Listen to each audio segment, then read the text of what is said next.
Talkin Money.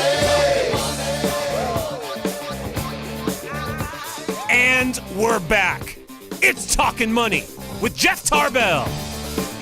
Yeah. How you doing? Did you get all the mix? I don't have all the names I left in there, but the Pittsburgh Pirates, first team since 1912 to have 5 active players on their roster that all start last name with Mick something. I want to know who keeps track of stats like that. Get a life. I don't know. And baseball seems to have the most obscure statistics of any. It's pretty funny. But yeah, so that was the Pittsburgh Pirates. And I did put that on my Facebook page earlier in the week, so on the Talkin Money Facebook page. So if you're looking for a key to how to win some prizes, I usually will post one of the questions there early in the week. We got a real short segment here. Mark Drobny is in, and we'll be here all 2 hours today. And in the second hour, we're going to get into some of his expertise. And we'll get into some of the estate planning. And I brought up last week, and I thought this was an interesting. Mark had an article in the Business Journal back in December that talks about the B. Was it the B? I'm sorry, the B. Your online life after death. Who's in charge of your social life? And I don't mean your social life at the bar because you petition somebody to open up at 7 a.m., but your social life on Facebook and Twitter and everything else too. So we'll cover that in the next hour. And if you have some questions or comments about that, you're welcome to join in. 339-1140. We do have a couple phone lines open, 339-1140 and 1-800-920-1140 if you want to jump in there. I'm also going to save this. I got a couple other legal things for Mark in the second hour, so we'll cover all that later on. I did see, I think everybody thinks I pick on some companies quite a bit. One of them is Groupon.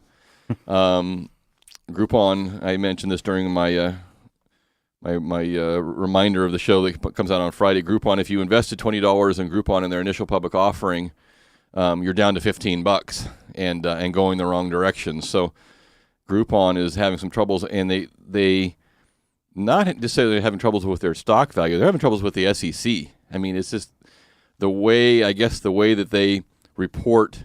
And you talk about doing how you used to do life in the old days and how you'd have to do life now. When the challenge of becoming a public company, or the constraints on you and the way you have to change your life is like night and day. And I've been told by people who have taken companies public, God, I wish I hadn't done that, because I mean, for every company that goes public and Mr.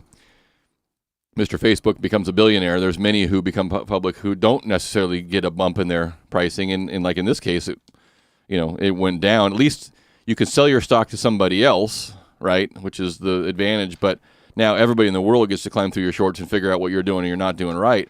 And that has been a challenge for many companies, in particular Groupon, who likes to report income and different things one way, and the Securities Exchange Commission says that isn't the way the rest of the world does this. Plus, isn't Google saying we're going to get into that market and compete with them?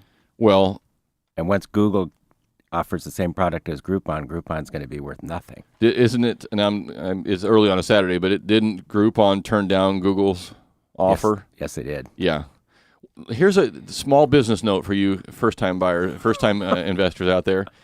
If Google offers you a few $1 billion for your business, get the hell out and go buy an NBA team. I know what might be. Go do something with your billions. Why do you want to? Why? Same. It'd be like if you sell anything sports oriented and Nike makes you an offer, accept it because they're going to wipe you out. Yeah, I mean, it's so. If you don't, I guess some of it is, and these are very young people.